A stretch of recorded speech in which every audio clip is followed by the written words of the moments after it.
সুগা রুমে এসে দেখলো জিমিন কোথাও নেই। ওদিকে জিমিনকে ডেকে এসে সে ড্রয়ার খুললো, কাপড়ের ভাঁজ সরিয়ে পুতুলটা হাতে নিয়ে বলল, জিমিন, আমার ওপর গেমস খেলো না। তুমি যে গেমস খেলছো ওটা আমার তৈরি করা। বলেই দরজার দিকে তাকালেই দেখলো জিমিন সেখানে দাঁড়িয়ে।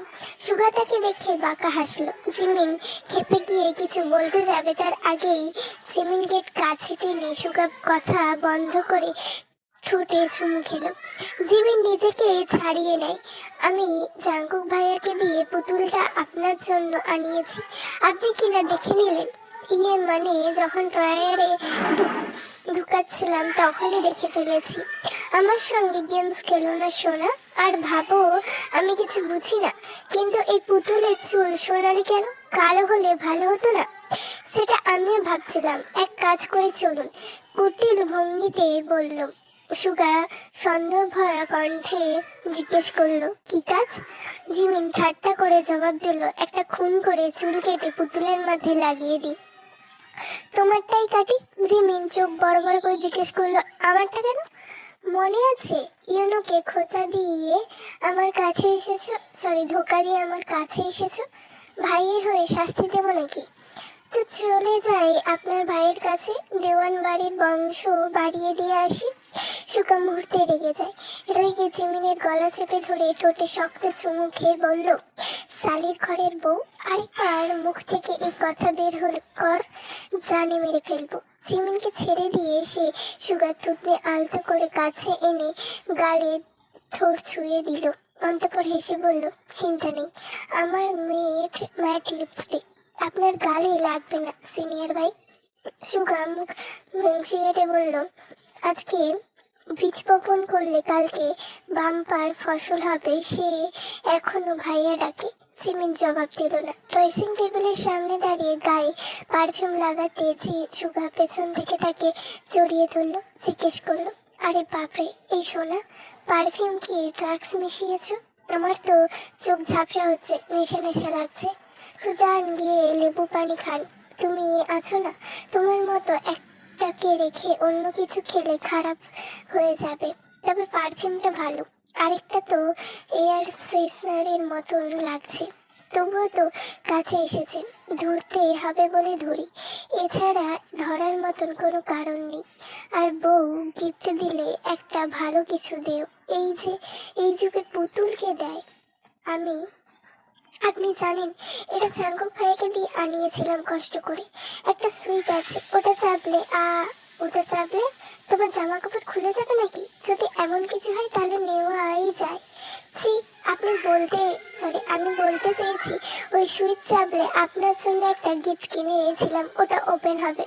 ও, সেটা খুলেই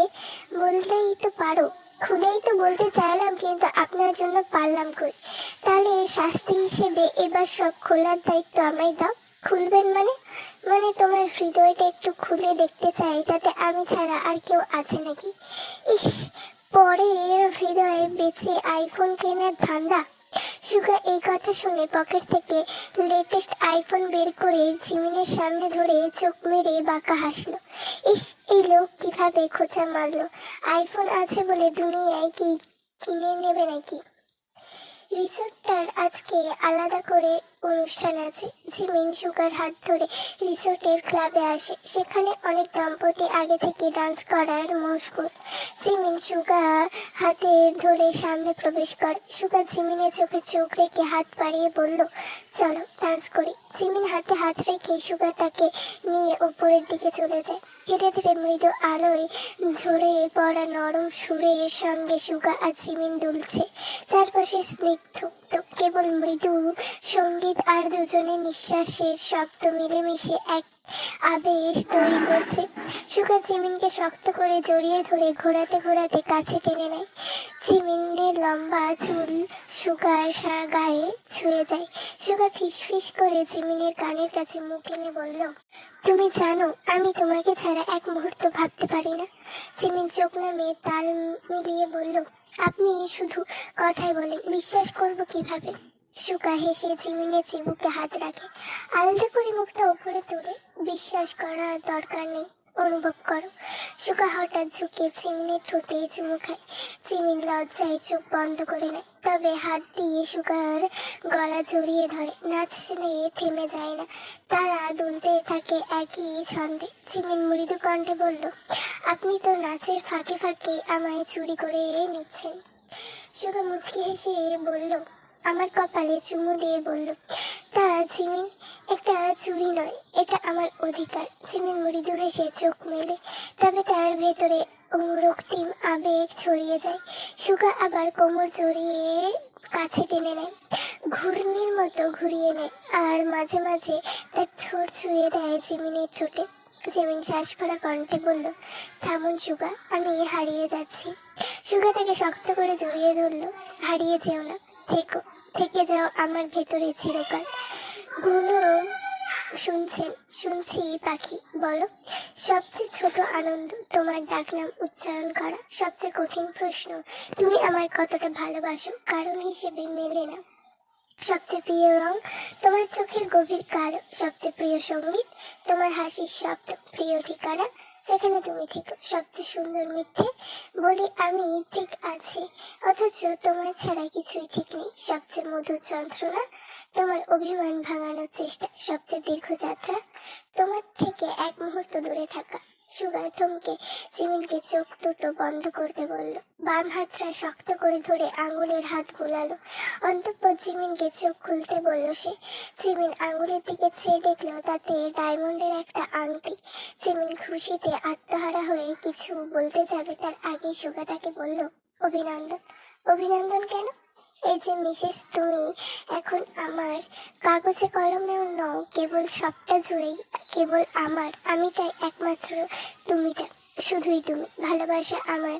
তবে জড়িয়ে ধরো তেমন করে যেমন করে বিষ্মাকা শিকড়ে জড়িয়ে ধরে মৃত গাছের ধ্বংসাবশেষ মিশে যাওয়া আমার বুকের ভেতরটা অন্ধকার, যেমন করে গোপনে আমি টেনে নেই মৃতদেহের সমস্ত গন্ধ আর স্মৃতি। তুমি জানো কি, তোমাকে আমি কেবল আলিঙ্গনের মতো করে কাছে চাই না, চাই তোমাকে এমন ভাবে যেমন করে গাঢ় ছায়া মিশে যায় অন্ধকারের বুক চিরে, যেমন করে কবরের মাটি জড়িয়ে ধরে মৃতদেহকে, যেমন করে কাফনের কাপড় ধীরে ধীরে মাংসের গন্ধে শুষে নেয়, যেমন করে নীরবতা গ্রাস করে আকাশের শেষ সূর্যাস্তটাকে। আমি চাই তুমি আমার ভিতরে সমস্ত পচা বিষাদে মিশে যাও, তোমার সাদা রংটা আমার কালোই মিশে পবিত্র হয়ে যাক, রক্তের সঙ্গে হয়ে যাও আমার বেদনার নাল নদী।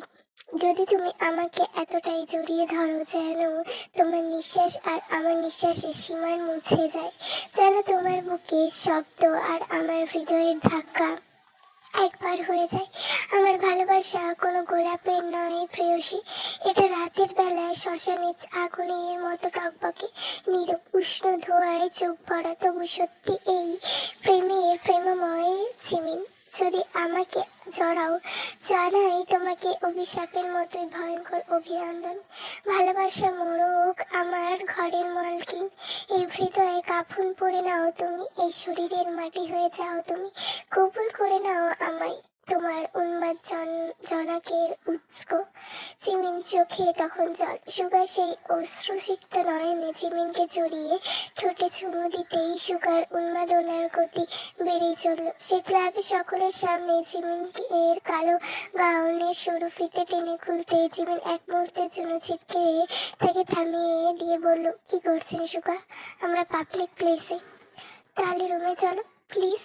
হঠাৎ পেছন থেকে জাঙ্কুকে এসে ডাকতেই সুগা ক্ষিপ্ত গলায় তাকে বলল, আরে বাল, তোমার আসার সময় নেই, কি হয়েছেটা কি?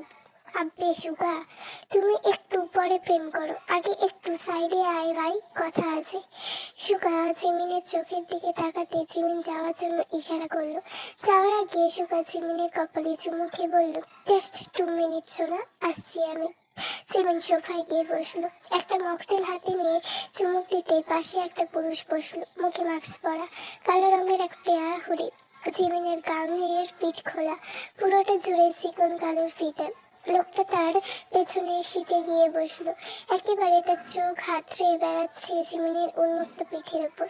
হঠাৎ সামনে আয়নার দিকে জিমিনের চোখ গেল। দেখতে পেল লোকটির দৃষ্টি কোথায় থমকে আছে। পরক্ষণে আয়নার আরেকটি ছায়ামূর্তি দেখে বুকের ভেতর ঝলাক করে উঠল। জিমিনের পেছনে ঘুরতেই দেখলো হুডি পরা লোকটি উঠে বিল দিয়ে চলে যাচ্ছে। তার সামনে সুগা দাঁড়িয়ে আছে, চোখ এখনো তার জিমিনের পিঠের দিকে।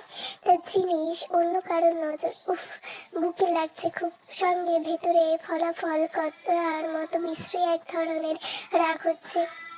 সে নিজেকে নিয়ন্ত্রণ করতে চাইলে পারল না। জিমিনের হাত শক্ত করে ধরতেই সে কেঁপে উঠল। সেই সুগা নেওয়াজের কথা মনে পড়ে যাচ্ছে যে তার পেটে ছুরিঘাত করেছিল। সে উন্মাদনের মতো আঘাত করত এই শরীরে। শিউরে ওঠে জিমিনের গা। সুগা তার হাতটা শক্ত করে ধরে ঘরে টেনে নিয়ে যেতেই জিমিন বলল, আমি বুঝতে পারিনি লোকটার নজর যে আমার পিঠের দিকে ছিল। বিশ্বাস করুন। সুগা শুনল না। রুমে নিয়ে দরজা লাগিয়ে গা থেকে ব্লেজার খুলে মেঝেতে ফেলে দিয়ে জিমিনের ঠোঁটের বুলি বন্ধ করে দিয়ে তাদের চুমু ঠেসে দিল। সে পিঠে অন্যের দৃষ্টি গেছে ঝর্ণার দিকে। নিচে জল দিয়ে বারবার ধুচ্ছে করল সেই স্থান। যতক্ষণ না মনের ক্ষোভ মিটল ঠিক ততক্ষণ। ভেজা শরীরে জিমিনকে কোলে করে বিছানায় শুয়ে নিজের ভারী শরীরটা ঝুঁকিয়ে দিল জিমিনের বুকের ওপর। ধীরে ধীরে তার সুইকারী হাত দুটো জিমিনের শরীরের প্রতিটি জাল উন্মুক্ত করে তাতে হারিয়ে গেল। স্পর্শের আকুলতা গম্ভীর থেকে গম্ভীরতর হলো। জিমিন নিঃশ্বাস সেই সঙ্গে হয়ে উঠল ভারী। জিমিনের চোখের কোণে জল। সুগা টান হাত দিয়ে রুমের বাতি বন্ধ করে দিয়ে জিমিনের চোখের জলের নিচের মধ্যে শুষে নিয়ে বলল, আমি তোমায় না মেরেও কাঁদাবো সোনা। তোমার পিঠের দিকে অন্য পুরুষ তাকাবে কেন? শাস্তি তো হবে শুরু। দেখি কতক্ষণ নিতে পারো। শাস্তি যদি এমন হয় তবে আমি বারবার অপরাধ করতে প্রস্তুত। ডোন্ট মেক অন নয়েজ শালির ঘরের বউ। বলি বাতি বন্ধ করে সুগা জিমিন প্রেম কাহিনীতে মত্ত হলো। ঘড়ির কাঁটা বলছে তখন মাঝরাত। সুগার বুকের ওপর জিমিন শুয়ে আছে। জিমিনের গম্ভীর মুখে ঘুমে মগ্ন। জিমিনের পরনে কালো একটা নাইটি। সে সুগার থেকে একবার তাকায়। ড্রয়ার থেকে কাপড়ের ভাঁজে রাখা ইনজেকশনটা বের করে ছোট্ট একটা শিশি থেকে এক ধরনের লিকুইড প্রোডাক্ট বের করে ইনজেকশন ঢুকিয়ে সুগার দিকে তাকায়। তার হাতের পুশ করে বলে, সরি, আমার হাতে আর কোনো উপায় নেই। কাজ শেষ করে জিমিন ড্রেসিংয়ে যায়। খোলামেলা নাইটির ওপর একটা কালো হুডি পরে রুমের দরজা খুলে বাইরে চলে যায়। যেতে নিয়ে একবার ফিরে আসে। তখন ড্রয়ারের ওপর পুতুলটি রেখেছিল। ওটার দিকে দৃষ্টি যায় তার। কি একটা ভেবে পুতুলটার সঙ্গে করে নিয়ে যায়। যাওয়ার সময় একবার পেছনে ফিরে সুগার দিকে তাকায়, তারপর চোখ ফিরিয়ে চলে যায়। গরম লাগছে। ঘুমিয়েছিল, তবে হঠাৎ করে মনে হলো স্বামীর উষ্ণতা থেকে সে বঞ্চিত হচ্ছে। তাকাতে ইচ্ছে করছে না, তাকালেই ঘুম হালকা হয়ে যায়। তবুও সে পাশ ফিরল। বিছানায় বা পাশে হাতড়ে কিছুটা অবাক হয়ে পাশের টেবিল থেকে চশমা নিয়ে বাতি জ্বালিয়ে দেখলো জাঙ্কুক পাশে নেই। উঠে বাথরুমে গেল। বারান্দায় খুঁজলো, জাঙ্কুক কোথাও নেই। এই রাতের বেলা কোথায় যেতে পারে? তার চোখে জল চলে এলো। ফোন করলো জাঙ্কুককে, ধরলো না। শেষ বিছানায় ধপাস করে বসে পড়লো। বিড়বিড় করে কাপা গলায় আওড়ালো, আর কত জাঙ্কুক, আজকে রাতে আবারও। অন্ধকার রুমের চারপাশে ফুল দিয়ে সাজানো। অদ্ভুত সুন্দর একটা সুগন্ধ বাতাসে ঘুরে বেড়াচ্ছে। পাহাড়ি রিসোর্টের জানলা দিয়ে কি সুন্দর বাতাস আসছে। বাইরে বাতাস আর বৃষ্টি একসঙ্গে। কালো হুডি পরা লোকটি বাথঘর টবের জলে বড় বড় বরফের টুকরো ছেড়ে দিল। এই তীব্র ঠান্ডায় নগ্ন হলো। তারপর নেমে পড়লো বরফ জলে। রক্ত চাই তার। রক্ত জলে স্নান না করলে তার ঘুম আসে না। সে পাশে রাখা ছুরিটা হাতে নিয়ে দরজার সামনে দাঁড়িয়ে থাকা নারীর কণ্ঠে তাকে ধমক দেয়। লোকটি সেই নারীকে দেখে এক মুহূর্তে খুশি হয়ে যায়। নারীটির পরনে কালো নাইটি। লোকটি তাকে দেখে বলল, অবশেষে এলে তুমি। তুমি জানো না আমি তোমার জন্য অপেক্ষা করে থাকি। সবসময় কি আমার এভাবে তোমার কাছে আসা সম্ভব? তুমি না ফিরলে কিন্তু আমি একের পর এক খুন করেই যাব। কাউকে বেঁচে থাকতে দেব না, কারণ তুমি খুন না করলে। তুমি আসো না আমার কাছে। মেয়েটি শরীর থেকে কালো রং নাইটি খুলে ফেললো। নগ্ন শরীরে পুরুষের সামনে দাঁড়াতেই তার চোখ থমকে গেল। লোকটি আর কথা বাড়ালো না। হাত বাড়িয়ে দিতেই মেয়েটির জলে নেমে গেল। অন্তঃপর লোকটি বলল, তোমার রক্ত চাই। চাই তো। মেয়েটি লোকটির হাত থেকে ছুরি হাতে নিয়ে চোখে চোখ রেখে নিজের হাতের উপর ধরে টান দিতে ফ্যার ফ্যার করে রক্ত গড়িয়ে পড়িয়ে জলে। লোকটি সেই রক্তের দিকে তাকাতেই তার চোখ চকচক করে ওঠে। সে জিহা দিয়ে লেহন করে সেই রক্ত, মনে হচ্ছে অমৃত মুখে নিয়েছে। মেয়েটি মুচকি হেসে লোকটির দিকে তাকায়। তারপর আবদার করে, আজকে এসে এই মেয়েটিকে মেরেছ, তার চুলগুলো দিও তো। আমার নতুন পুতুলটির চুলগুলো একটু ভালো লাগেনি। আর শোনো, আজকে বিরিয়ানি রান্না করবে। কিসের বিরিয়ানি? মানুষের মাংসের। যাকে আজ মেরেছ তার মাংসের পিসগুলো বড় বড় করবে, কিন্তু বিরিয়ানি না খেয়ে আজ ফিরছি না। তবে অবশ্য ফজরের আজানের আগেই সব শেষ করবে। আমায় তো আবার ফিরতে হবে। ইস, তুমি চেও না। তোমার স্বামীর থেকেও তো বেশি ভালোবাসি আমি। আমি তো তবে যেতে যে আমায় হবে। আজকে কিছু কিন্তু তুমি রান্না করবে, বুঝলে? যা মর্জি আপনার। বলি লোকটি মেয়েটির চোটে চোট ডুবিয়ে দিল। রাত আরো গভীর হলো, সঙ্গে গভীর হলো দুটো উন্মাদ কিশোর শিকারীর উত্তাল উন্মাদনা। ফজরের আজান পড়েছে তখন চারিদিকে। জাঙ্কুক বাইকটা থেকে রুম নাম্বার 222-এ প্রবেশ করে। পরনে কালো হুডিটা ভিজে একাকার। শেষে রিসোর্টের ডঙ্গিতে ওটা দিয়ে রুমে চলে আসে। এসে দেখতে পায় তার স্ত্রী ঘুমিয়ে আছে। জাঙ্কুক তের পাশে শুয়ে পড়ল। সিলিং এর দিকে তাকে নিঃশ্বাস ছাড়ল। অনেক ঘুম পাচ্ছে তার। এবার ঘুমাতে হবেই। কাজ তো অনেক করলো আজকে। সকাল হয়েছে সেই কখন। সুগা ঘুমের মধ্যে নড়াচড়া খুব কম করে। হাত নাড়াতে গিয়ে গেল ঘুমটা ভেঙে। ইস, চোখে এত ঘুম কোথা থেকে আসছে? তবুও চোখ মেলার চেষ্টা করলো। হাতের দিকে তাকালো একবার। উফ, ঢাকা হয়ে গেছে।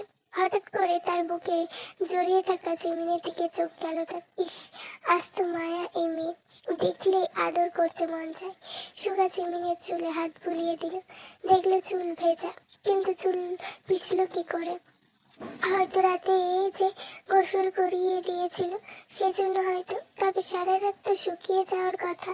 সে জিমিনের কপালে চুমু দিতেই জিমিন উড়ে চড়ে উঠলো। চোখ ফেললেই সুগা তাকে জড়িয়ে ধরে বলল, আমি তোমায় অনেক ভালোবাসি জিমিন, অনেক বেশি। জিমি শক্ত করে জড়িয়ে নিল সুগাকে। তবে তার চোখ সুগার পেছনে রাখা ড্রয়ারের উপরে রাখা পুতুলটির দিকে। ওটা চুল এখন কালো। সে ওই দিকে দৃষ্টি নিক্ষেপ করলো। বাঁকা হেসে মৃদু কণ্ঠে জবাব দিল, আমি আপনাকে অনেক বেশি ভালোবাসি সুগা।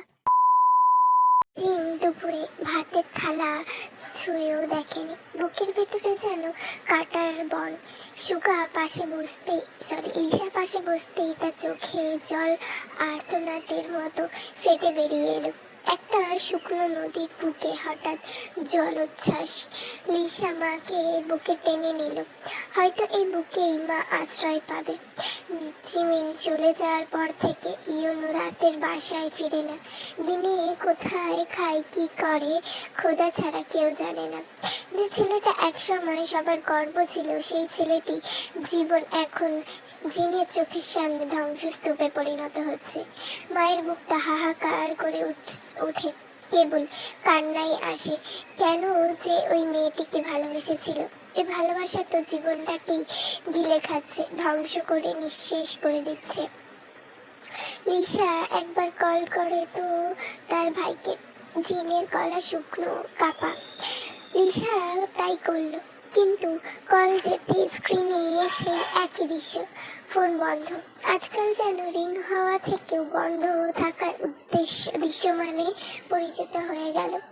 জিন চোখে নিদারুণ ক্লান্তি। এই বাড়ির প্রতিটি জীবনের আলো কি এভাবে নিভে যাবে? আল্লাহ, এই অভিশপ্ত পরিণতি থেকে কবে মুক্তি মিলবে?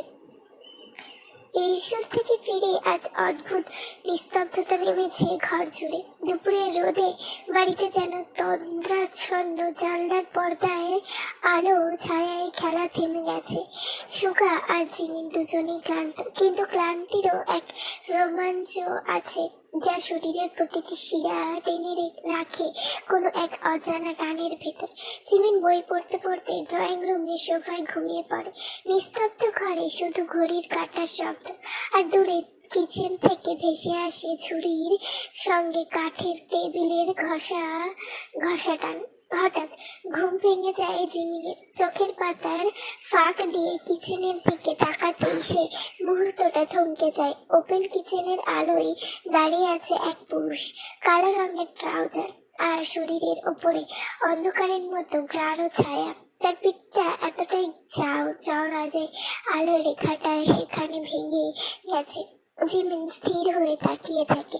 এই দৃশ্য যেন কোনো মানুষের নয়, বরং এক অনাবার্য মায়ার মতো যা তাকিয়ে থাকতে বাধ্য করে। ঘুম ভাঙার পর এমন দৃশ্য কজন নারীর কপালে জোটে?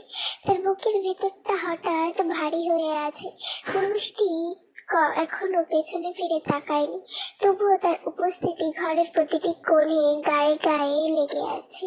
এক ধরনের অজানা উষ্ণতা হয়ে জিমিনের মনে হয় এই মানুষটা যদি এখন ঘুরে তাকায় তাহলে সে হয়তো নিজের সমস্ত ঘুম, সমস্ত নিঃশ্বাস হারিয়ে ফেলবে সেই চোখের ভেতর।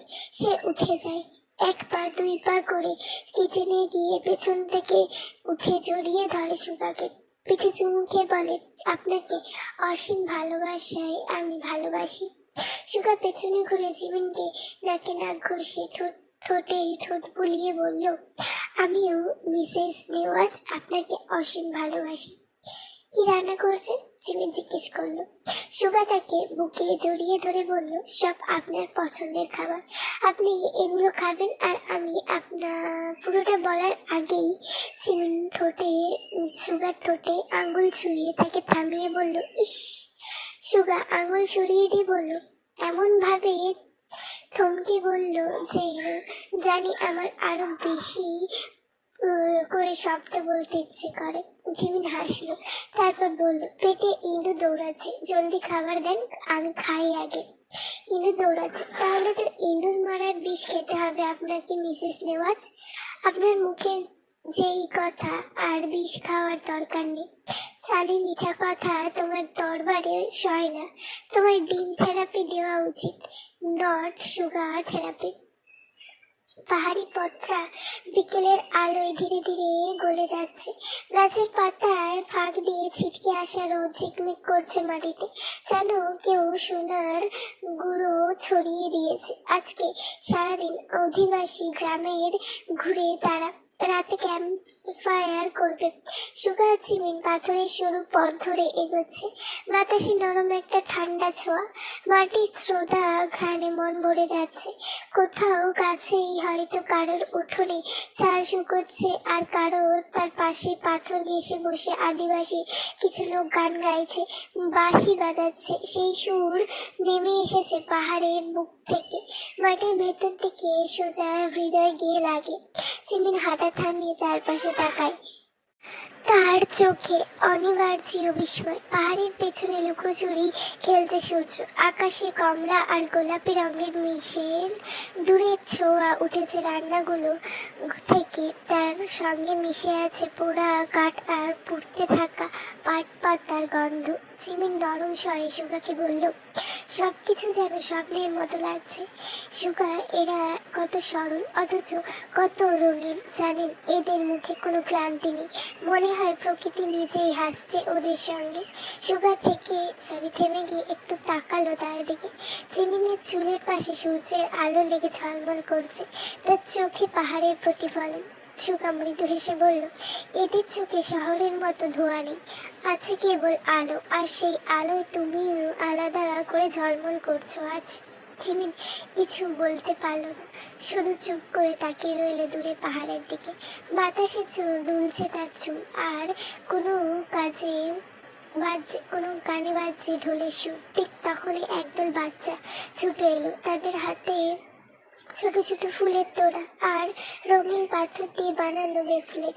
তারা হাসতে হাসতে জিমিনের সামনে তাকালো। একটা মেয়ে কি এসে জিমিনের কবজিতে পরিয়ে দিল লালচে পাথরের মালা, আরেকটা ছেলে ফুলের মালা গলায় পরিয়ে দিলে জিমিন সুগার দিকে তাকাতে এসে বলল, তুমি আমার জীবনের জন্য অতীব গুরুত্বপূর্ণ, তাই তোমার জন্য সামান্য একটু আয়োজন তো করতেই পারি।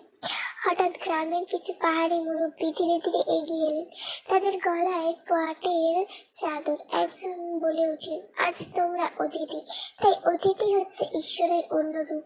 আমাদের গ্রাম আমাদের কাছে সবকিছু। এই গ্রামে সূর্য ডোবে, কিন্তু ভালোবাসা কখনো ডোবে না। জিমিন মৃদু গলায় বলল, সুগা, মনে হচ্ছে আমি যেন আমার নিজের ঘরে ফিরে এসেছি। জিমিন তার হাতটা ধরলো, সুগা তার হাতটা ধরলো। হয়তো ভালোবাসা মানে এক মন, এক জায়গা যেখানে অপরিচিতা আমারও হয়ে যায়, সেখানে প্রতিটি বাতাসে তোমার নামের মিষ্টি প্রতিধ্বনি শোনা যায়, তাই না? জিমিন কিছুক্ষণ নীরব থাকলো, তারপর আকাশের দিকে তাকিয়ে বলল, দেখো সূর্যটা কেমন থেমে গেছে আমাদের জন্য। সুগা হেসে বলল, হয়তো সেও দেখছে আজ শহরের দুই মানুষ মিশে যাচ্ছে পাহাড়ের মাটির সঙ্গে। দুজনে এগিয়ে চলল গ্রামের ভেতর। যাওয়ার সময় জিমিন বলল, আপনি যাই মানুষ, এখানে অসভ্যতামি করবেন না কিন্তু। সুগা মুখ বাঁকিয়ে বলল, দেখা যাক শালীর ঘরের বউ। গ্রামের ভেতর ঢুকতে কিছু মেয়েরা এসে জিমিনি আর সুগাকে অধিবাসীদের পোশাক পরিয়ে দিল। জিমিন তো সেই পোশাক পরার জন্য মহা আগ্রহী, তবে সুগা নাড়িয়ে চাড়িয়ে দেখলো একবার, তারপর জিমিনের কানের সামনে ফিসফিস করে বলল, এই সোনা, তুমি চাইলে আমি পোশাক ছাড়াও থাকতে পারবো। দেখবে এই পাহাড়ের থেকেও সুন্দরী প্রাকৃতিক দৃশ্য দেখিয়ে ওদের মুগ্ধ করে দেবো।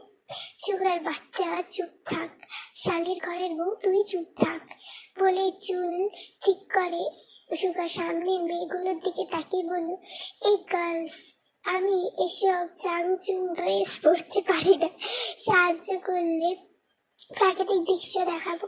মেয়েগুলো সেই কথা বুঝলো না কিনা কে জানে, তাই আগে জিমিন তার পায়ের ওপর পাড়া দিয়ে বলল, দেন আমি সাহায্য করছি।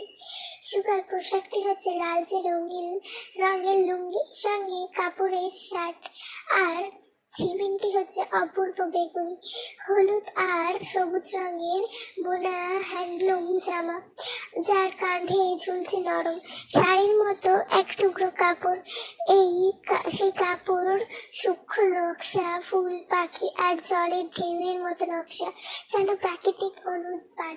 জিমিন পোশাকটি পরে বের হতেই বাতাস যেন কিছুক্ষণের জন্য থেমে গেল। জানলার ফাঁক দিয়ে ঢুকে পড়া আলো তার গায়ে পড়তেই সে যেন গ্রামীণ রঙে মিশে গেল একেবারে। চুলের পাশে ছোট ফুল গুজে সে হাসলো। এরা কত সুন্দর করে বনে, প্রতিটি সুতোয় যেন একটা গল্প লুকিয়ে আছে।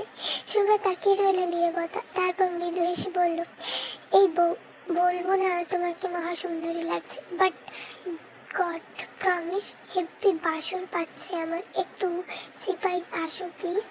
জিমিন পাশে তাকিয়ে সুগাকে চোখ রাঙায়। উফ, এই লোকটাও না। সূর্য ডোবার সঙ্গে সঙ্গে গ্রামের কেন্দ্রস্থলে জ্বলতে শুরু করলো অগ্নিকুণ্ড, একটা বড় হারিয়ে যাওয়া আচরিওর মতন, যা ধুলোকে জড়িয়ে দিয়ে উষ্ণ আলো ছড়িয়ে দিচ্ছে। বাঁশের ভেতর ভরা ভাত ফুপে ফুপে ধোঁয়া ছড়িয়েছে আকাশে। মাটির হাঁড়িতে সাজানো খাবারগুলো, বাঁশের মধ্যে রান্না করা মাংস, ঝকে ঝকে সবজি, ধোঁয়া ওঠে বুনো মুরগির ঝোল, চিচির কাঁকড়া সবই আছে, সঙ্গে সিদ্ধ সবজি, শীতল মিটিয়ে মুরচি ভর্তা দিয়ে নেই তাতে। আর বাঁশপাতার মোড়া মিষ্টি পিঠা আর কোনো তুলনাই নেই। খাওয়া শেষে সবাই আগুনের আশেপাশে গোল করে বসলো। আকাশে ফটকার শব্দ কানে গম্ভীর তাল বেঁধে দিচ্ছে। বৃদ্ধ একটা লোক মাঝে বসা, সেই লোকটি স্বরে বলতে শুরু করলো, পাহাড়ের আত্মা, নদীর রানী আর হারিয়ে যাওয়া প্রেমের কাহিনী। জিমিন সুগার কাঁধে মাথা রেখে সেই গল্প শুনতে ব্যস্ত। মাঝে মাঝে সে চুপচাপ হেসে উঠছে, গল্পের কাতারে মুখ চেপে ধরত।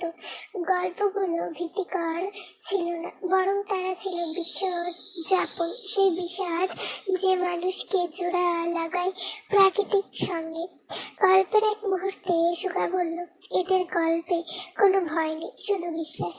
জিমিন ধীরে করে বলল, হয়তো এই বিশ্বাসটা ভালোবাসার প্রথম পাঠ। তাহলে বাসায় চলো জলদি, তোমায় ভালোবাসার দ্বিতীয় পাঠের সঙ্গে পরিচয় করিয়ে দিই। জিমিন সুগার চুলে হাত বুলিয়ে দিল। অন্তঃপর বলল, আমার না সুগা বিরিয়ানি খেতে মন চাইছে। মাত্রই না তুমি মেয়ে ননাদের মতন গিললে, এত খাওয়া যায় কই? তোমার নানির চুপ, কোথায় সই করতে হয় আজকে যাই, একবার বাসায় তখন বোঝাবো। এই যে বিরিয়ানি খাবো, তেরারি নাকি কাচ্চি? মাংসের আমার মাংস কেটে দিয়ে বিরিয়ানি করে খাও। বউয়ের ক্রেভিংস বলে কথা, না করি কেমন করে? জিমিন হাসলো, হেসে বলল, আরে মজা করছি। I know. বাসায় কখন যাব? বাসায় তো যাচ্ছি না বউ, আজকে জঙ্গলে রাত কাটাবো। কি? আরে হ্যাঁ, তুমি বিদায় নিয়ে বাইকের কাছে যাও, জাঙ্কুক সব ব্যবস্থা করে রেখেছে। জিমিন ঘড়ির দিকে তাকালো, তাকে চিন্তিত মনে হলো। কিছুক্ষণ চুপ থেকে উঠে গিয়ে সকলের থেকে বিদায় নিল সে। তারপর চেপে বসলো সুগার বাইকে। তার বাইকটা আজ সে সঙ্গে করে নিয়ে আসেনি। বরের বাইকে না বসলে মজা লাগে না, পেছন থেকে বরটাকে চেপে না ধরলে শান্তি লাগে না, কেমন জানি ফাঁকা লাগে। তারপর তার চেয়ে মজা লাগে পেছনে বসে বসে স্বামীর বিরক্ত করতে। সুগা পাহাড়ি পথে বাইক চালায় ভালো স্পিডে। হঠাৎ সুগা হেলমেটের নিচ থেকে বলল, এই শালির ঘরের বউ, দূরত্ব বজায় রাখ, এত ঘষাঘষি করিস না বাল। যখন বাইক থামিয়ে জঙ্গলে নিয়ে যাব তখন বুঝবি। চিমিন মুখ ভেঙচি দিয়ে আসলো, তারপর বলল, শখ কত? রাতে একেবারে নিস্তব্ধ, পৃথিবী ঘুমিয়ে পড়েছে জঙ্গলের কোলে। গাছের পাতা, কুয়াশা, পাতা থেকে চুপচাপ শিশির ঝরছে। দূরে কোথাও ঝিঝির একটানা ডাক, সেই নিস্তব্ধতার মাঝখানে জ্বলছে একটা অগ্নিকুণ্ড। জঙ্গলের বুকে ফুটে উঠে আসা আলোর আগুনের লাল শিখাগুলো কাঁপছে বাতাসের সঙ্গে। জিমিন হাঁটু মুড়ে বসে আছে আগুনের পাশে, উলের শালটা জড়িয়ে। তার মুখে আলো আর ছায়ার খেলা, এক মুহূর্তে লাল, পরের মুহূর্তে ছায়াময়। পাশে বসে আছে সুগার হাতে ধোয়া ওঠা কফির মগ, ঠান্ডা লাগছে। সুগা জিজ্ঞেস করতেই জিমিন এক চিলটে হাসি, চোখ তুলে তাকায় না। সুগা হেসে ওঠে। এক মুহূর্ত পর উঠে জিমিনের গলার শালটা একটু শক্ত করে জড়িয়ে দেয়। তার হাত ছুঁয়ে যায় জিমিনের গাল, হালকা কাঁপুনি খেলে যায় জিমিনের শরীরে। আগুনের আলোয় দুজনের ছায়া এক হয়ে যায়। জিমিন তাকিয়ে থাকে আগুনের দিকে, বলে, জানো সুগা, এই আগুনটা যেন আমাদের মতো, একটু আছে গেলে ফুরিয়ে যায় আর দূরে গেলে নিভে যায়। সুগা মৃদু হেসে তার আঙ্গুল ধরে বলে, তাহলে ঠিক মাঝখানে থাকি, যেখানে জ্বালা আর নিভে না, দুটোই আমাদের। একটা শুকনো ডাল আগুনে পড়তেই হঠাৎ ছিটকে ওঠে ফুলিঙ্গ। জিমিন চমকে সুগার বুকে হেলে পড়ে। সুগা এক হাত দিয়ে তাকে আঁকড়ে রাখে, আরেক হাতে জিমিনের কপালের ওপর চুল সরিয়ে দেয়। তাদের নিঃশ্বাস মিশে যায় ঠান্ডা বাতাসে। এক মুহূর্তের জন্য জঙ্গলটা নিঃশব্দ হয়ে যায়। ওপরে তাকিয়ে দেখা যায় আকাশ জুড়ে তারার ভিড়। সুগা বলে, এই তারাগুলোর মতোই থাকবো আমরা জিমিন, যতই দূরে হই না কেন, এক আকাশের নিচে। জিমিন তার কাঁধে মাথা রাখলো। জিমিন তাকায়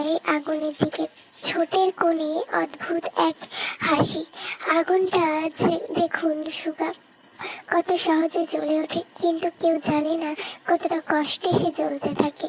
সুগা তাকিয়ে থাকে তার মুখের দিকে, আগুনের শিখা কাঁপে, আর তার আলোয় জিমিনের চোখে ধরা পড়ে অচিন এক গভীরতা।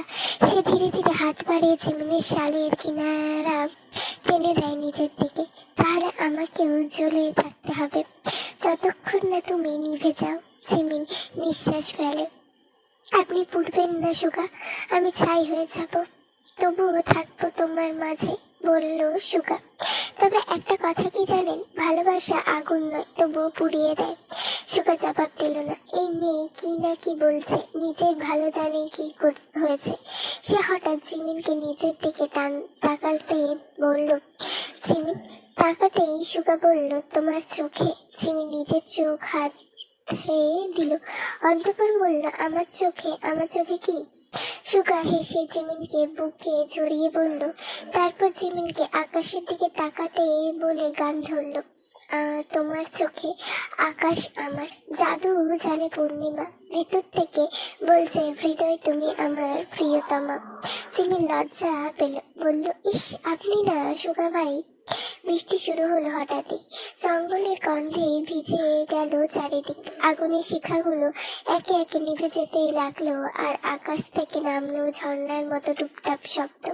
জিমিন ভিজে চুল সরিয়ে চোখ তুলে তাকালো সুগা দিকে। চলুন টেন্টে যাই, ঠান্ডা লাগবে। সুগা মাথা নাড়িয়ে তার হাত ধরলো। দুজন দৌড়ে গেল আগুনের পাশে রাখা ছোট্ট টেন্টটার দিকে। ভেতরে ঢুকতেই বাইরের পৃথিবীটা একেবারে থেমে গেল। শুধু বৃষ্টির শব্দ, ক্যানভাসের ওপর টুকটাপ পড়ছে। একটা লণ্ঠন জ্বলছে ভেতরে, নরম কমলা আলোয় ট্রেনটা সোনালি হয়ে উঠেছে। জিমিনের কাঁধে থেকে শাল নামিয়ে রাখলো পাশে। চুলের ডগায় থেকে পানি গড়িয়ে পড়ছে গালে। সুগা আস্তে করে বলল, তুমি পুরো ভিজে গেছো। জিমিন ঠোঁট কামড়ে হাসলো, আপনিও তো কম ভেজেননি। সুগা তার দিকে এগিয়ে আসে। আলোটা দুলে ওঠে হাওয়ায়, আর তাদের ছোঁয়া টেন্টের দেওয়ালে মিশে যায় একের পর অপরের সাথে। এক মুহূর্ত দুজনের চোখে চোখ হয়, বাইরে বজ্রপাতের আলোয় একে ঝলকে যায়, আবার অন্ধকার। সুগা জিমিনের মুখের কাছাকাছি এসে থেমে যায়। ফিস ফিস কর, এ বৃষ্টি, এই রাত যেন থেমে না যায় সোনা। জিমিনের চোখ নামিয়ে বলে, থামলে কি হবে? দেখতে চাও কি হবে? দেখান। আমার বউ, তুমি খেয়ে চেয়েছো না, দেখিয়ে থাকতে পারি কি? সুগা গা থেকে শার্ট খুলে ফেলে দিল। জিমিন তখনও নিচের দিকে তাকিয়ে আছে, লজ্জা করছে ভীষণ। সুগা জিমিনকে নিজের দিকে তাকিয়ে হেসকি স্বরে বলল, তোমার জামা ভিজে গেছে, may I help you? Jimin তখনও জবাব দিল না। সুগার বাঁকা হেসে নিজের হাত বাড়িয়ে দিল। দুজনের মধ্যেকার উষ্ণ দূরত্ব কমে আসতেই সুগা হাসল। জিমিনের দেহে রহস্যময় জাল খুলতে খুলতে গিয়ে উঠল, तू ही मेरी सब है, सुबह है तू ही दिन है मेरा, तू ही मेरी रब है, जहाँ है तू ही मेरी दुनिया, तू वक्त मेरे लिए, मैं हूँ तेरे लम्हा, कैसे लगे बाला होके तू मुझसे जुदा। মধ্যরাত তখন। জিমিনের পানির তৃষ্ণায় ঘুম ভাঙতে সে উঠে বসলো। সুগাকে ডেকে তুলতে সুগা উঠে বসে, জিজ্ঞেস করলো, কি হয়েছে সোনা? খারাপ স্বপ্ন দেখেছো নাকি? না, তাহলে? একটু আগে তৃষ্ণা পেয়েছিল, তবে এখন তো ক্ষুধা ক্ষুধাও লাগছে। সুগার টেন্টের মধ্যে খাবার খুঁজে দেখলো, বললো, সব খেয়ে ফেলেছো? ইয়ে মানে, আরে বউ, সমস্যা নেই, তুমি খাবে না তো আর কে খাবে? যত খেতে হয় খাবে, 14 গোষ্ঠীর নাম ডুবিয়ে খাবে বলে সুগা হাসলো। সুগা, আরে সরি সোনা, বাইরে হয়ে আমরাও কিন্তু ক্ষুধা পেয়েছে বলে সে চুমু খেলো জিমিনকে। এত আরামের ঘুম বিসর্জন দিয়ে বলল, বউয়ের জন্য ঘুম কেন, জীবনটাও বাজে লাগতে পারে বলে সে প্যান্ট খুলতে জিমিন বাইকটা থামিয়ে দিল। ভাবে যাবেন সম্পদ ঠাকুর বলে 7টা সুগার মুখে ছুড়ে মারলাম। সুগা শার্টটা নিয়ে বলল, শালার কপাল, পিচ্ছি মেয়ে যে কিনা আমায় দেখলে ভয়ে মুতে দিত, সে এখন মাঝরাতে আমার শখের ঘুম ভাঙিয়ে নিজের খাবার আনাচ্ছে। বলে বাইরে গেল সে। বাইক স্টার্ট দিতেই জিমিন হেলমেট পরে তার পেছনে বসে বলল। দুজনে রাইড করে অনেক দূরে চলে এলো। মাঝে সুগাকে পেছনে বসিয়ে কিছুক্ষণ জিমিন নিজে রাইড করে, কিন্তু বেশিক্ষণ করতে পারলো কই। এই লোক যা মানুষ, তার আবার পেছন থেকে খোঁচানো স্বভাব। সামনের দিকে দুটো রাস্তায় চলে গেছে, একটা সদরের দিকে। সুগা অন্যটা দিয়ে যেতে নিলে জিমিন বাধা দিল, বলল সদর দিয়ে যান, ওখানে ভালো ভালো দোকান আছে। সুগার মন সায় দিচ্ছিল না। খাবারের জিনিস তো কাছ থেকে নিলেই হতো, কিন্তু বউয়ের কথা ওই যে ফেলতে পারে না। বউয়ের বাইকের গতি সুগা বাড়িয়ে দিল। জিমিন হঠাৎ পেছন থেকে বলল, আমি চলন্ত বাইক গার হই, আপনার সামনে এসে উল্টো হয়ে বসি। শোনা, ইন্ডিয়ান মুভি একটু কম দেখো, নইলে বাইক থেকে কিক মেরে ফেলে নতুন আরেকটা বিয়ে করবো। সালা মুখের কি ছিঁড়ি, বিয়ে করলে আপনার সম্পদ থেকে সদকা দেব, শালির ঘরে বউ আমার। সুগা আর একটু গতি বাড়িয়ে সামনে যেতেই হঠাৎ করে ট্রাফিক বিভাগের লোক রাস্তার সামনে দাঁড়াতেই সুগা বাইক থামিয়ে দিয়ে হেলমেট খুলে গাড়ির সামনে দুজন লোক দাঁড়িয়েছিল। ফোনের দিকে একবার তাকিয়ে সুগার দিকে এগিয়ে এসে জিজ্ঞেস করলো, আপনার লাইসেন্স আছে? সব আছে। আপনি সুগা নেওয়াজ? সুগা ভ্রু কুচকে তাকালো। এই লোক তার নাম কি করে জানে? সুগা কিছু জিজ্ঞেস করার আগে লোকটি অপর লোকটিকে কিছু বলতে সে গাড়ির কাছে গেল। তারপর সুগাকে বলল, আপনার নামে মামলা আছে, অপহরণের মামলা। আপনাকে থানায় যেতে হবে, এখানকার লোকাল থানায়। সুগার মাথা গরম হয়। এই লোক বলছে কি, কাকে অপহরণ করেছে সে? কিসের অপহরণ? এখানে সার্কাস চলছে। হঠাৎ অফিসারের পেছন থেকে একটা গলা ভেসে এলো। গম্ভীর সে কণ্ঠের মালিক বলল, সার্কাস চলেনি, এখানে চলবে, এখন চলবে। লোকটির সামনে আসতেই জিমিন থমকে যায়। তবে সুগা স্বাভাবিক। জিমিন কিছু বলতে যাবে তার আগেই ইয়েলো লোকটার আদেশ করলো, এই এক মুহূর্তে বসে না থেকে হ্যান্ডকাপ পরাও। জিমিন সামনে এসে জিজ্ঞেস করলো, কিন্তু কোন অপরাধে? আর এসব কি হচ্ছে ইয়েলো? সুগা ইয়েলোর দিকে এগিয়ে এসে বলল, তাহলে তুমি আইনের লোক আসল ফর্মে চলে এসেছো। আর কতদিন ভালো হয়ে থাকবে বলো? এখন ছোট ভাইকে হিরোর মতো মাঝ রাস্তায় আটকে কি প্রমাণ করতে চাইছো? আর নিজের যে বড় ভাইয়ের বউ নিয়ে চলে যাচ্ছ।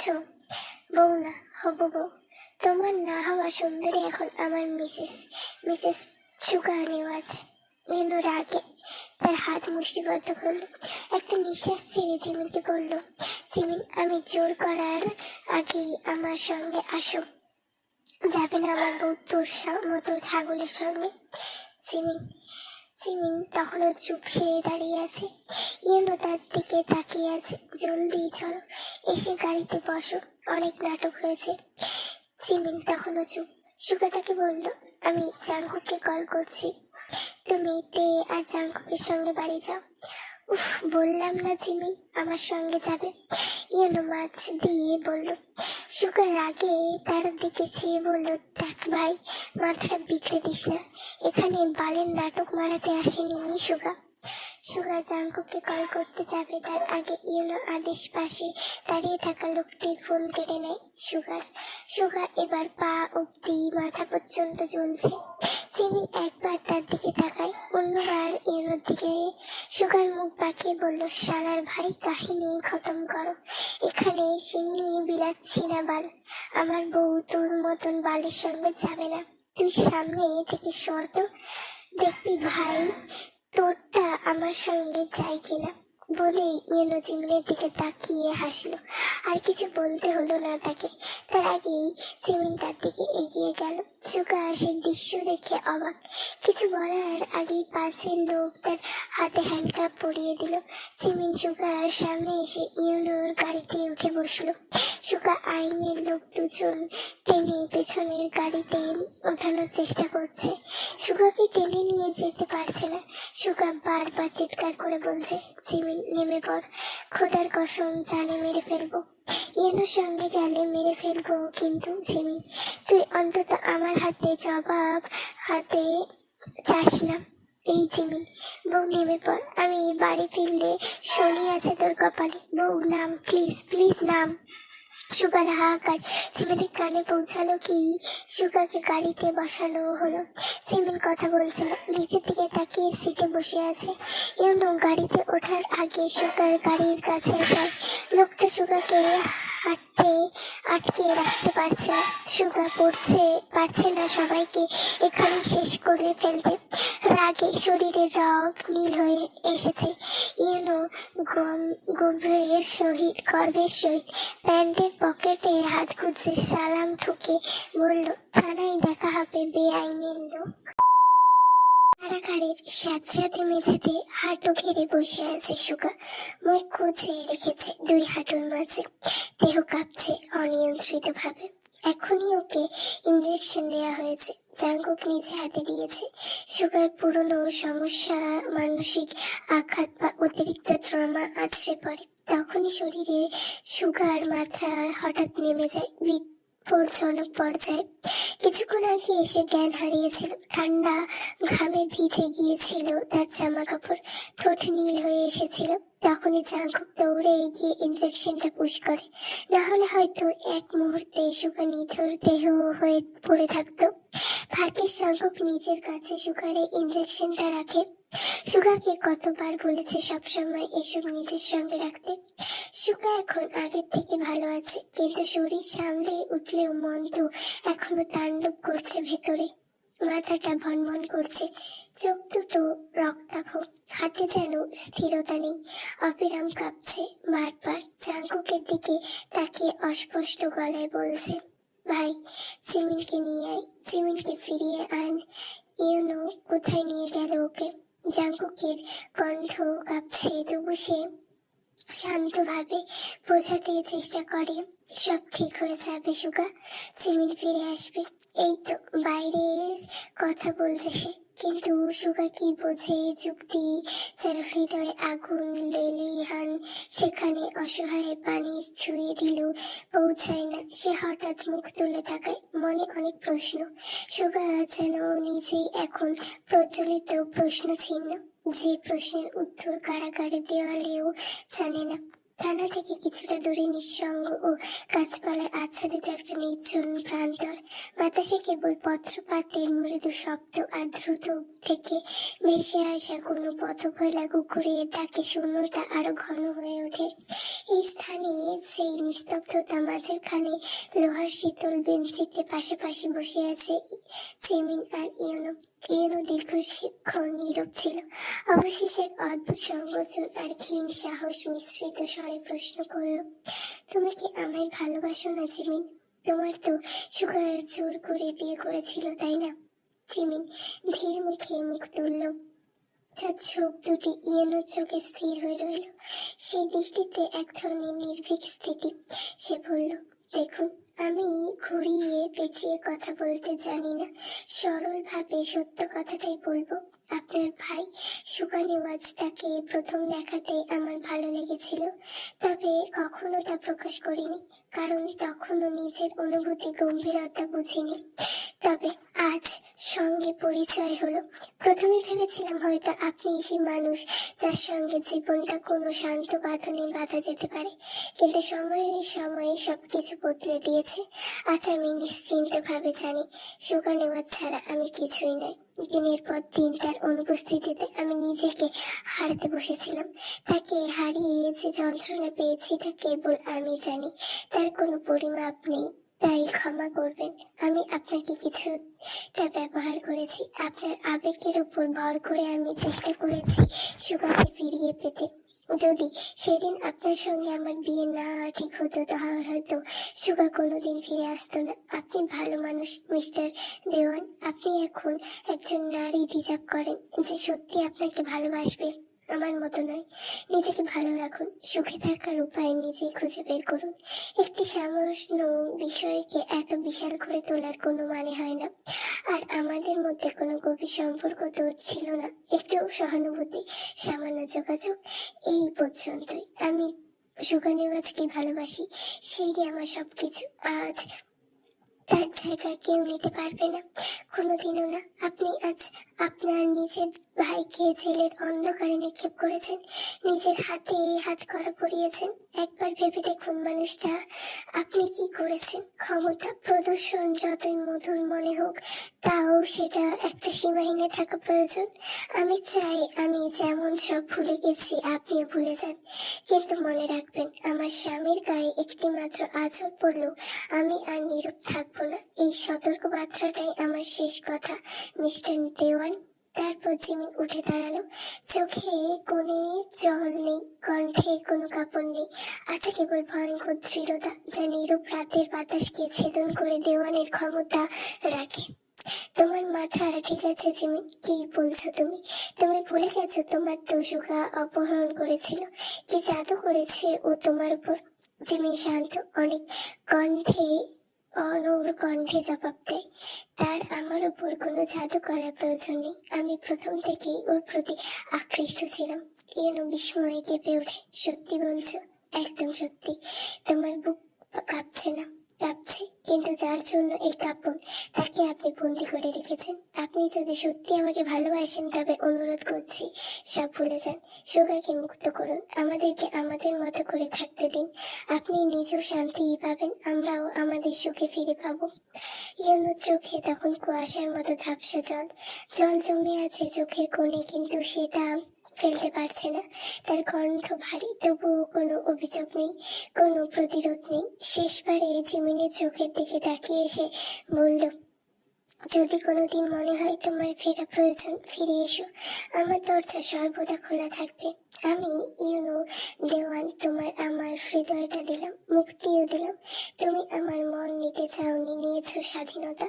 আমি তোমার ভালোবাসার পথে আর কোনোদিন দাঁড়াবো না, কখনো হয়তো আর বলবো না ভালোবাসি, কিন্তু ভালোবাসা থেকে থেমে থাকবে না। জিমিন ঠান্ডা গলায় উত্তর দিল, কথা শেষ, এবার থানায় চলুন। আমি আমার স্বামীর সঙ্গে না নিয়ে আপনার সঙ্গে এসেছি কেবল এই কথাগুলো বলার জন্য। প্রথমে এই সমাধান, তারপর বাকিটা দেখা যাবে। যেন উঠে দাঁড়ায়, মুখে যেন কোনো অনুভূতি নেই, তবে চোখের ভেতরে অস্থির স্রোত বইছে। নিজেকে সামলে বলল, আমার কিছু বলার অধিকারই নেই, আর কথা তো ফুরিয়ে গেছে।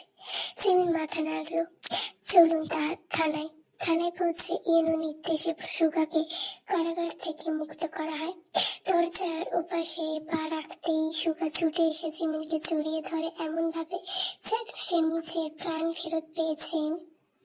জিমিন তার কপালে চুমু খেয়ে ফিসফিস করে বলল, আপনি ঠিক আছেন? শরীর কেমন? সুগার গলা রুদ্ধ। তুমি কোথায় গিয়েছিলে জিমিন? জিমিন মৃদু হাসে, কোথাও যাইনি, আপনাকে ছেড়ে কোথায় যাব না, বিশ্বাস রাখুন। চলুন, বাড়ি যেতে হবে, সব শেষ, এখন শুধু আমাদের গল্প শুরু। সুগা যে চলে যেতে উদ্যত এমন সময় অফিসারে ঠান্ডা স্বরে বলল, একটু স্থির থাকুন মিস্টার সুগা, একটি কাগজে স্বাক্ষর বাকি আছে, তারপর আপনি যেতে পারবেন। ইউনো তখন বাইরে বেরিয়ে এসেছে। জীবনের নির্মম পরিহাস যেন তার সমস্ত অস্তিত্বকে বিদ্ধ করছে। এই জীবনের খেলাটা এমন নির্মম কেন? কি পেল সে? কি হারালো? আর তার সঙ্গে যা করলো তা কি প্রাপ্য ছিল তার? সুগার বুকে জিমিনকে দেখে ইউনোর বুকের ভেতর যেন কাচের মতো ভেঙে গিয়েছিল। নিজের ভালোবাসার নারীকে অন্য পুরুষের বাহুবন্ধনে দেখা, এর যে যন্ত্রণাদায়ক দুঃখ স্বপ্ন আর কিছু হতে পারে না। সেই মুহূর্তে সে বুঝলো, ভালোবাসা আসলে সগ্রীক নয়, সর্বনাশী। ভালোবাসা মানে কখনো কখনো নিজের বিন্যাস মেনে নেওয়া, প্রিয়জনের মঙ্গল চেয়ে নিজের সর্বনাশকে আলিঙ্গন করা। ইয়েনো জানি, সে যদি জিমিনের জীবনে থাকে তবে হয়তো জিমিনের মুখে আঁচড় পড়বে, তাই সে সরে যাবে অনেক দূরে, এমন দূরে যেখানে তার ছায়াটুকুও যেন জিমিনের সুখে বাধা হয়ে না দাঁড়ায়। তবুও তার না খাওয়া হওয়া ভালোবাসার মাঝে জিমিন যেন সুখে থাকে, সে কামনা সে করে। তার না হওয়ার মধ্যেও জিমিনের অস্তিত্ব যেন চিরস্থায়ী হয়ে থাকে। তার বুকে প্রতিটি নিঃসজিত নিঃশ্বাসে রাস্তার ধারে দাঁড়িয়ে ইউনো একবার চোখ তুলে আকাশের দিকে তাকালো, তারপর হাতের উল্টো পাশে চোখের জল মুছে মৃদু হেসে বলল, তারপর তারপর সে হাসলো, আমি কাঁদলাম, সে খুঁজে পেল আলো, আমি হারালাম আধারে। তার হলো মুক্ত, আমার হলো বন্দিত্ব। সে হয়ে গেল দূর নক্ষত্র, আমি অন্ধকারের চাঁদহীন রাত। শেষে আমি শুনলাম কেবল নিজের ভেতরে ভাঙার শব্দ। সে শুনলো না, সে বুঝলো না, সে আমাকে আমার মতো বাঁচতেও দিল না। ইয়নোর বুক ভাঙা আর্তনাদে যেন প্রাকৃতিক প্রতিটি সুর ভেঙে যাচ্ছে। বাতাসের সঙ্গে ভেসে আসছে অদৃশ্য সঙ্গীত, এক পুড়ে যাওয়া প্রেমের শোক গাথা। এই ইয়নো যদি জিমিনের সামনে দাঁড়িয়ে শেষবার বলতে পারতো, তোরে মন দিয়া আগুন জ্বালায় যে মনের আগুন মনে জ্বললে, তবে হয়তো পৃথিবী এত নিষ্ঠুর লাগতো না। জিমিন সুগাকে ভেতরে রেখে থানার গেটের সামনে গিয়ে দাঁড়ালো। জাঙ্কুক বাইকের সামনে দাঁড়িয়ে আছে। থানায় তার দম বন্ধ লাগে। জিমিন জাঙ্কুককে কাছে গিয়ে বলল, কিছু খাবারের বন্দোবস্ত করে নিয়ে আসো তো, আমি সুগার কাছে গিয়ে বসে খেয়ে বাইকে উঠবো, বাড়ি যাবো। সুগাকে এই শরীরে বাইক চালাতে দিবে? নেভার, আমি আছি না। থানার অন্তর্মহলে শোরগোল, জমজমাট মানুষের পদচারণা, কাগজের ভাঁজে পুলিশের ঘরোয়া ভ্রুকুটি। মাঝ বেঞ্চে বসে আছে তে আর সুগা। বেঞ্চের এক প্রান্তে বসা লোকজনের ভিড়, তাদের মাঝে একটি মেয়ে, কপালে চিন্তার রেখা। পাশে থাকা লোকের কাঁধে মাথা রেখে চোখ বন্ধ করে বসে আছে। আচমকা এক তরুণ ছুটে এলো, মুখে রক্ত ও চাপের অস্বস্তিকতা। পুলিশের চোখ মুহূর্তে তাকে টেনে ধরে। পুলিশ গর্জন করে বলল, এটা থানা, মাছের বাজার নয়। কথা শুনে ছেলের বুদ্ধিমত্তায় কাটা পড়ে। তাকে থামিয়ে আনা হলো। লোকটিকে টেনে নিয়ে যাওয়ার সময় সে চেঁচিয়ে বারবার একই কথা বলতে লাগলো, 5টা বছর জানোয়ার, তুমি আমার সঙ্গে প্রেম করে এখন বড়লোক মালওয়ালা দেখে বিয়ে করেছিস। আমার জীবনের 5টা বছর নষ্ট করে এখন তুই সুখে থাকবি, মেরেই ফেলবো তোকে। তের পাশে বসে থাকা মেয়েটি তখন তার পাশে বসে তার নিজেকে স্বামী এগিয়ে বলল, দেখছো, বললাম না ওই লোকের মাথায় সমস্যা আছে। এসব কি বলছে? আমি তো ওকে চিনি না। সমস্যা নেই বউ, পুলিশ বিষয়টি দেখবে, তুমি চিন্তা করো না। স্বামীর মুখ থেকে এহেন কথা শুনে মেয়েটি পুনরায় লোকটার দিকে তাকিয়ে স্বামীর কাঁধে মাথা রাখলো। তে তখন উঠে এসে সুগার পাশে সিটে বসলো। কথা বললো না, তবে ফোনটা বের করে মেয়েটির দিকে তাকালো। চোখের চশমাটা ঠিক করে সুগাকে মৃদু কণ্ঠে জিজ্ঞেস করলো, আজকে রাতের মধ্যে কিন্তু এই ঝামেলা শেষ করতে হবে। সুগা জবাব দিল না, কেবল উঠে দাঁড়ালো। জিমিন তখন ভেতরে প্রবেশ করেছে মাত্র। সে জিমিনের দিকে তাকিয়ে হাসলো, হেসে মৃদু স্বরে দেখে জবাব দিল, সকাল হতে না হতে খবর পেয়ে যাবে, চিন্তা নেই, তাই যেন হয়। যদি ভালো লেগে থাকে তার like, comment, share and subscribe. যদি কোনো ভুল ত্রুটি হয় ক্ষমাশূন্য দৃষ্টিতে দেখবেন, আর ভুল হলে সেটা আমাকে একটু ধরিয়ে দেওয়ার চেষ্টা করবেন। আর like, comment, share and subscribe please. তোমাদের এইটুকুনি ভালোবাসাই আমার দরকার।